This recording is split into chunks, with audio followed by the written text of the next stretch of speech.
다시 돌아온 트럼프 시대, 한국 경제도 긴장을 하고 있습니다. 관세 장벽이 높아지고 미국 진출 기업들의 혜택이 줄어들 수 있다는 우려가 나오고 있습니다. 박기원 기자입니다. 굳건한 동맹, 협력 파트너로서의 한미 관계를 강조해온 정부. 하지만 도널드 트럼프 전 대통령의 당선으로 달라질 통상 환경에 대한 우려는 숨기지 않았습니다. 트럼프 당선인이 강조해온 정책 기조가 현실화될 경우 우리 경제에 미칠 영향이 상당할 것으로 예상되므로 정부는 경제관계 장관의 일을 범정부 컨트롤 타워로 하여 선제적이고 빈틈없는 대응을 해나가겠습니다. 트럼프 당선인이 유세 내내 강조한 건 미국 우선주의 그리고 대중국 견제 강화입니다. 무엇보다 공약으로 내세운 반도체 지원법과 IRA법의 후퇴 그리고 관세 장벽이 현실화할지가 관건입니다.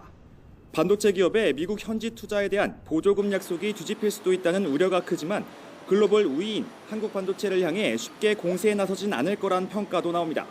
미국에는 대체제가 없으니까 관세 30%면 30% 이상 높일 거 아니에요, 미국 시장에는. 그러면 미국 빅테크 기업들이 그 30% 이상 더 주고 사야 돼요. 그러면 누가 좋을 것 같습니까? 가장 비상이 걸린 건 자동차와 배터리 업계입니다. 인플레이션 감축법 수정은 물론 트럼프 행정부 자체적으로 세액 공제 혜택을 줄이는 것도 가능해졌기 때문입니다. 전기차용 배터리 판매량 둔화가 정말 가시화되면 이것은 이제 우리 기업한테 더 크게 부정적인 영향을 입을 것으로 그렇게 보여요. 지원 규모를 줄이는 방식으로 이제 추진할 가능성은 있다. 여기에 동맹국에 대해서도 보편 관세를 물리겠다는 공약의 파장도 적지 않습니다. 다만 미국에 진출한 우리 기업들의 현지 법인세 감세 효과는 물론 중국 정부의 우회 수출 차단으로 오히려 반사이익을 볼 수 있다는 관측도 있습니다. 미 대선 결과는 나왔지만 아직 한 치 앞을 알 수 없다는 이야기입니다.